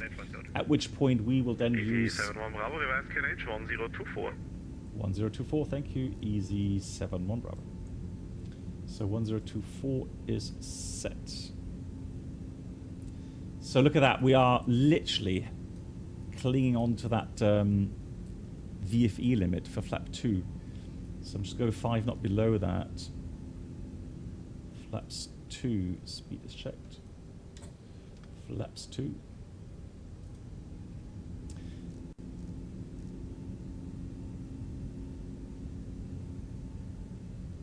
Good, so we're going to fly the approach until minimums. If anything goes wrong, we'll go mist and climb via Whiskey Sierra 823 to Salzburg to 6,000 to hold. We'll call ATC obviously. And Austin 1203, you may descend whenever you feel like it. Austin 1203, copy.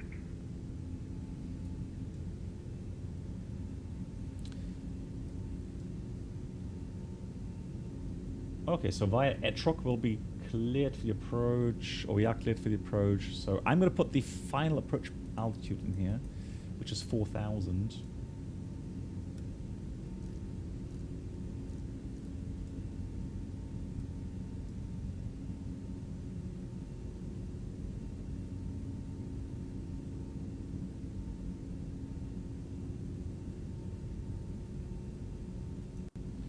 So go thrust idle up descent. 1203, free speed, tower 8-1, servus.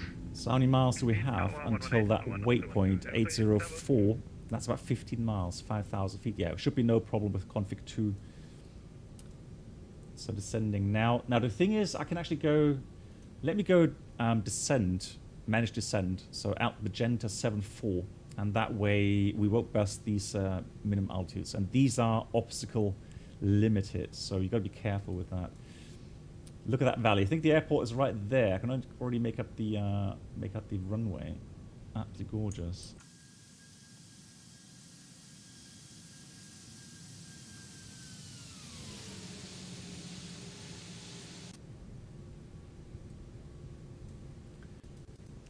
Oh, it doesn't like the changes here. Ugh. Wow, these load-ins sometimes are really nasty. Let's hope we don't get kicked again from VATSIM.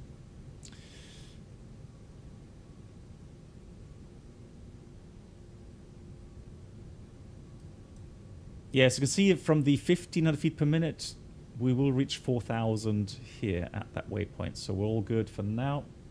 Don't have to do anything else. Don't have to get the speed brakes out. Easy 71 Bravo, Tower 118 is 1, gute Landung, bitte. 18-1, das war sehr schön, vielen Dank, die Easy 71 Bravo, ciao. Ja, wir lassen dich doch nicht verhungern von und nach Österreich. So ein schlechtes Gewissen, weil es so spät geworden ist. Okay, danke euch. Wir haben bis jetzt noch am Simulator noch einen Schüler durchgeprügelt. Ah, sehr gut, sehr gut. Okay, mach's gut, ciao. Oh, brilliant. Love it. So Mr. Tomboy did a fantastic ATR 72 air dominator rotation in Munich, almost a full ATC. Oh really? So okay, it's interesting. I was just about to ask you, Mr. Tomboy, how you enjoy the ATR. Salzburg Tower, good evening. Easy 7-1 Bravo on the RMP Zulu 3-3. 71 Bravo, Salzburg Tower, servus, continue approach, number 2. Number 2, thank you very much, Easy 71 Bravo. Just for our sake, could you confirm the QNH, please? QNH is 1024. 1024, copy. Thank you, Easy 71 Bravo. Right, it's a legal requirement. 1203 is copied, contact Salzburg approach again, frequency 1. So I'm going to slow down more now. 725. I'm going to check the RMP precision. So we have required 0.3 and the actual is 0.04. So we're meeting that standard. That's good, both sides. The elevation of the airport is also very interesting, important. That's 1411. Easy 71 Bravo, wind calm, runway 33, clear to land. Runway 33, clear to land, thank you. Easy 71 Bravo. So that's good. Yeah, and again, we're still currently just on nav and managed descend. So we're not on the approach button yet. We have to wait until we inbound to the final approach point. And that is 804, as it says on the chart here.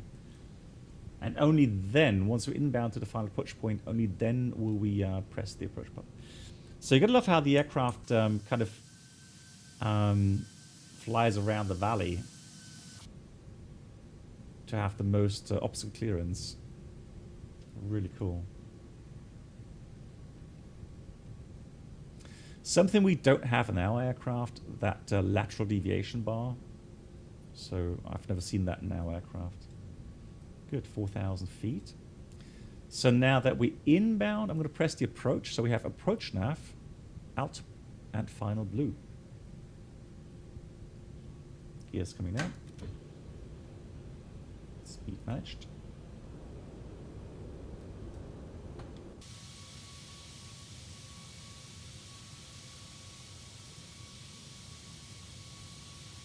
Yeah, Danny, I feel very privileged, but also have a kind of a bad conscience now, because well, he said he had to do some simulator stuff in real life as well, because he's a real world controller, Alex, or the McChester. So flaps full, speed check, flaps full. So again, we've got to make sure that we reach those 4,000 at that waypoint. I mean, I'm not sure the predictions were right, but I'm not sure why it's not really capturing that. So let me just put that 3,000.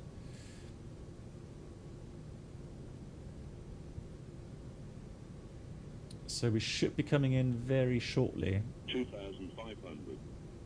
Let's check. So 2,000. Kind of weird.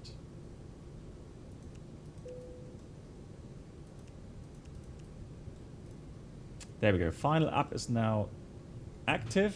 Here comes the VDEF bar. Now we're just going to reduce the speed a bit. Spoilers arm and the cabin check. So, wow. Approach checklist first of all, obviously. So approach checklist, we have the Bauer Ref Kinich 1024 cross-checked. Mr. Approach 6000 is set. Then we've got the seatbelts on. Minimum is Bauer 1780. Outer brake is low.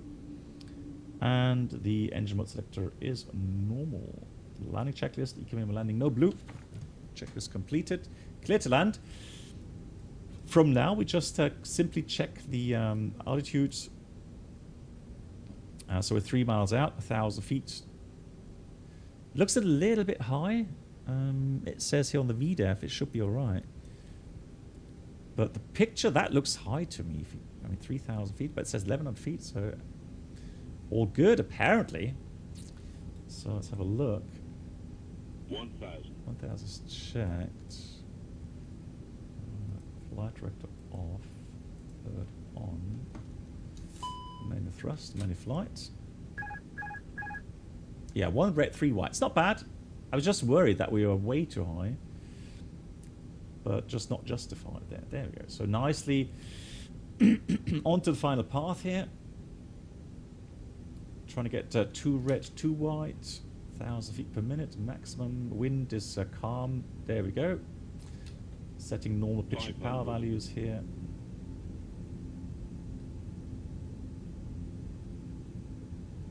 $100 above. 400. Minimum 300. Continue.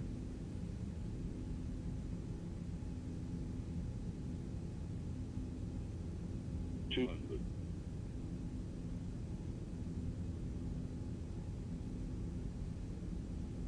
100. 50. 40. 30. 20. Retard. 10. 5.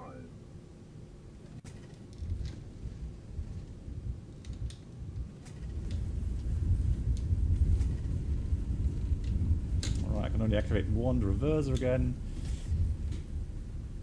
So manual brakes, spoilers, and all brakes off. Hey, Beer Andre, how are you doing? Andre, thank you so much. So we'll vacate right at the end.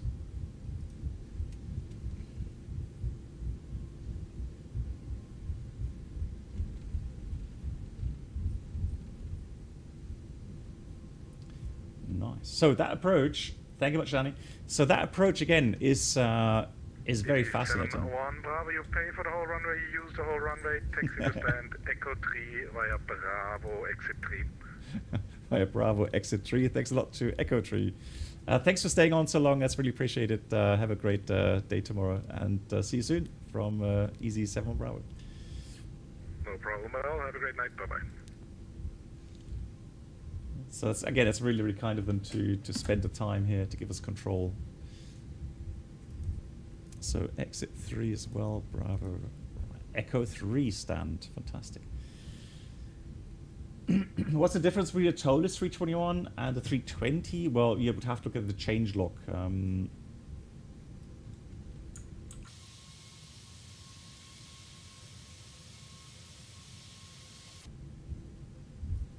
So I talked to the developer, and they said they did a lot of stuff from ground up again with the 320 Neo.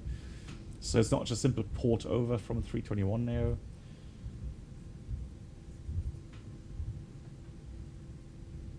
Morpheus, yeah, once again, thanks so much for the controlling, Morpheus. Thank you so much. It's really kind of you.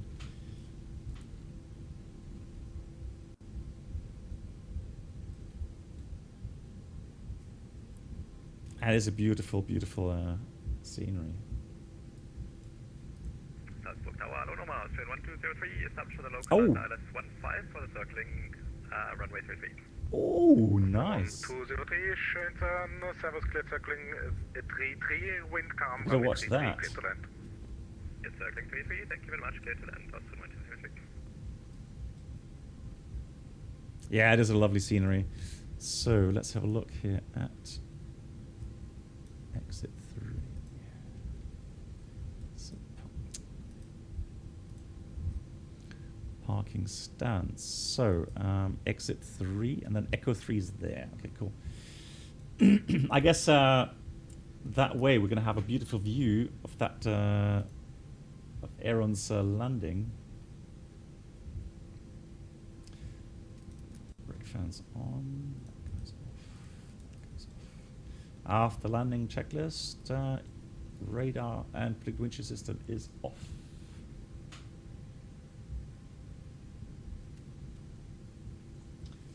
Do you use add-ons on the NDA when doing NDA?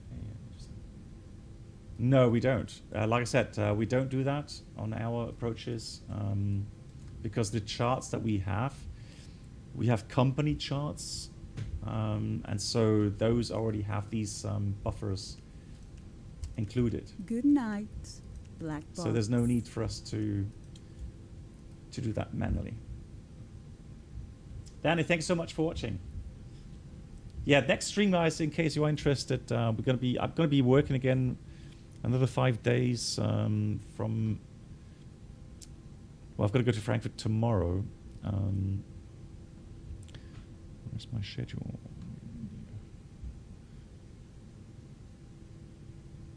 There we go. So that's the schedule. I'll be back on next Wednesday, 10th of May.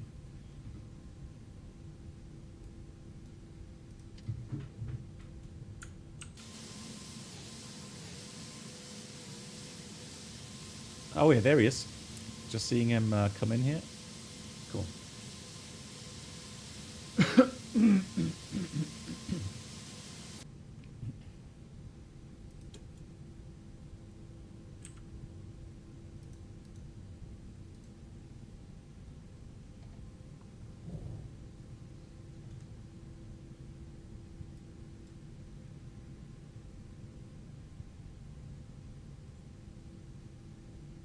The Van Gogh of like, yeah, okay, now I get it.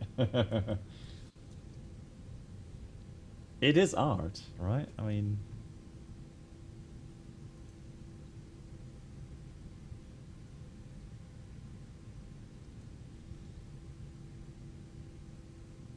Is the Pratt & Whitney howl exaggerated? Not really, no.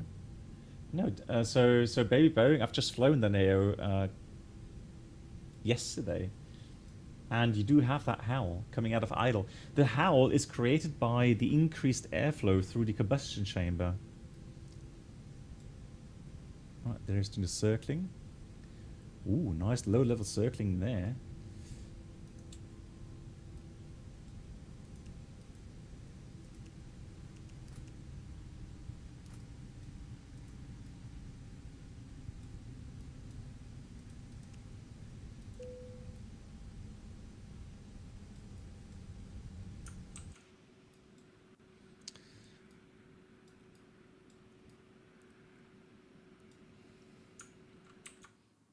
Right, lovely tower view. Let's have a look at his landing there. Nice. He's doing the circling. GG's. Very nice.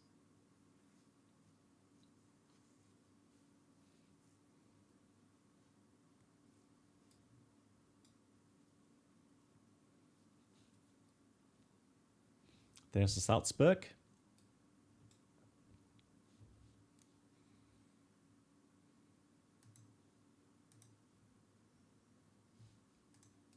Well, at least I'm very happy that the RAM leak or the memory leak that I've had is gone.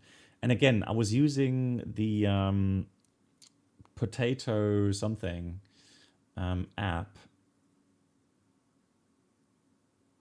regarding the sound settings.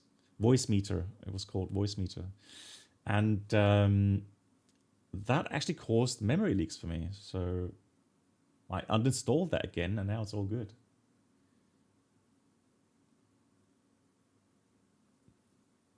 Oh, in the cockpit you can hear it, definitely, Baby Boeing. Yeah, yeah. Let me see if I can find a video, because I did a comparison video between the CEO and the Neo.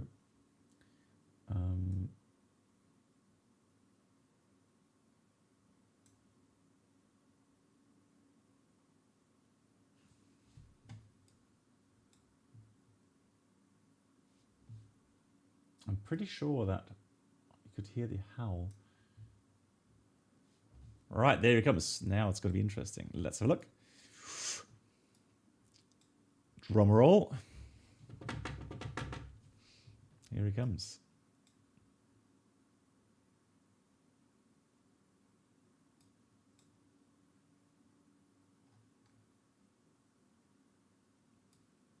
It's always tough to judge the height because you don't really know how far out he is. But looks like a nice stable descent at least. So now he needs to line up.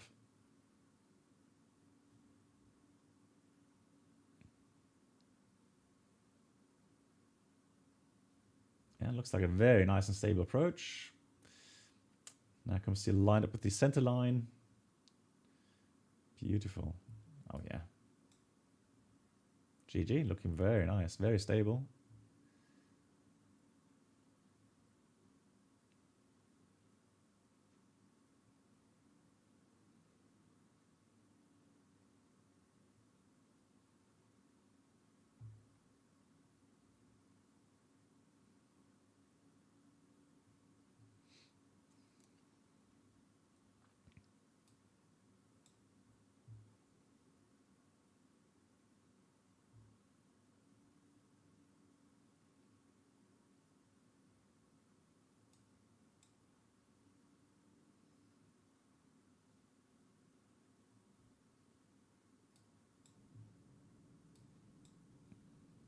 Yeah, probably had a different airport elevation than me here on X-Plane. That's why it took a bit longer for him to... But I'm pretty sure that was a nice landing. GG's.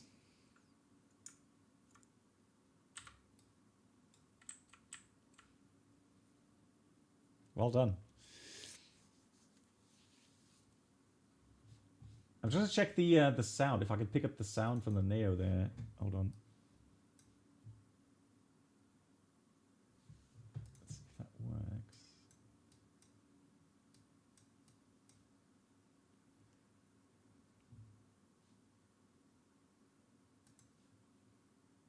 1203,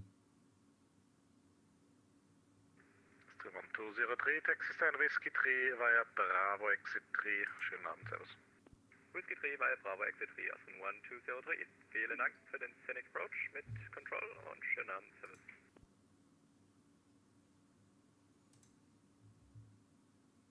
Anton Station Salzburg ist müde, Unicom 122 Decimal 8, servus. Schlaf gut, gute Nacht. Brilliant. Right, lovely.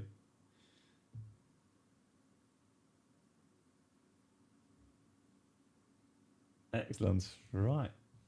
Yeah, Aaron, so well done.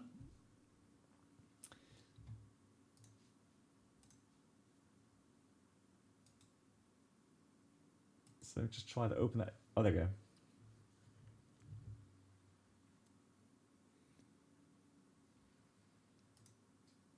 Yeah, you can hear that as well, right? So let me just, so that's the engine start. Let me see that when we break away. That wasn't Dresden. Hold on.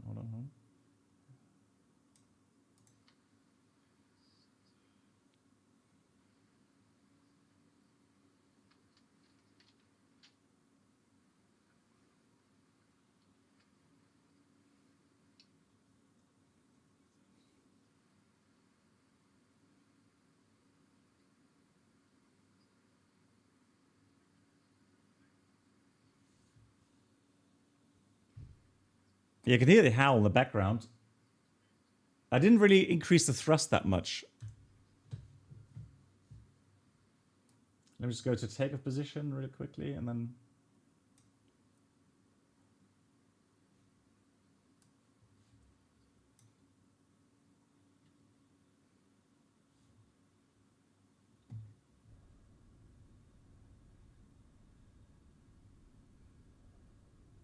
that bug.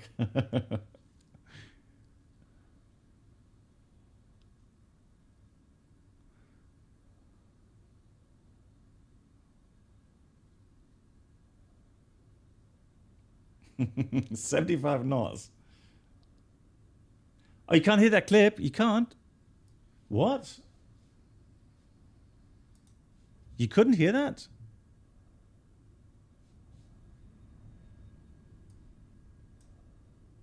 What?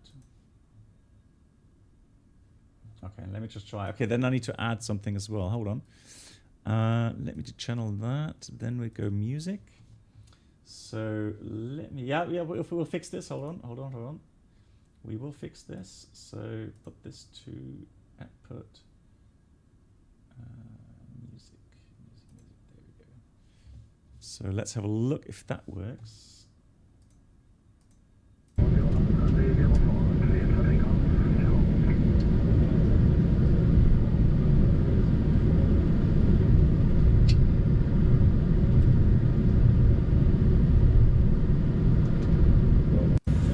So let me just go.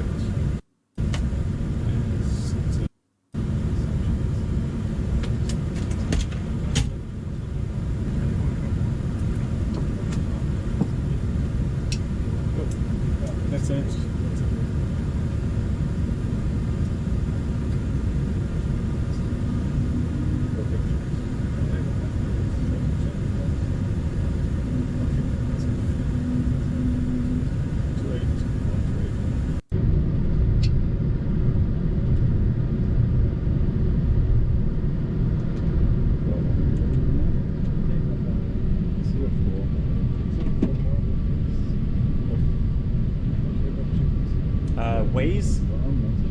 Waves? Let me just give me a second, I'll answer that question.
What gasoline fuels used most common airplanes? What do you mean? Well, I mean the jets usually use Jet A or Jet A1, while the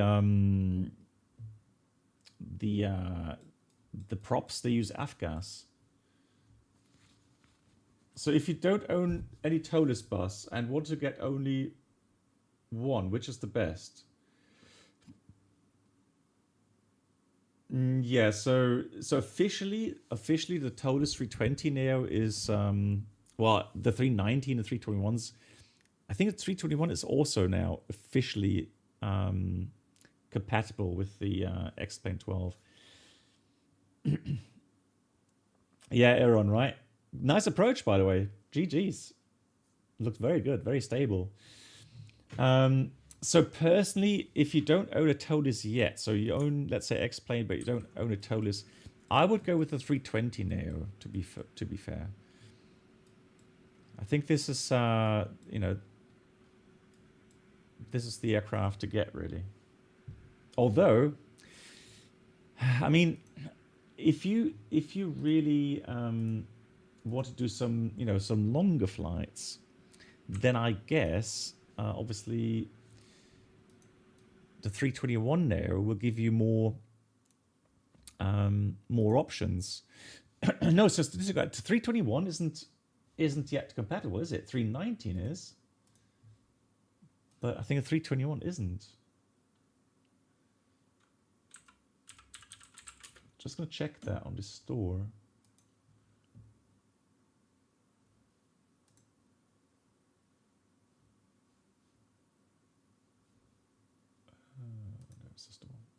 It is?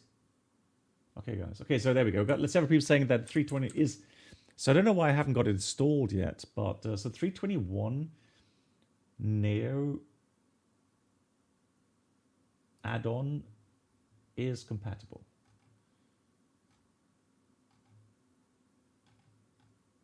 Requirements...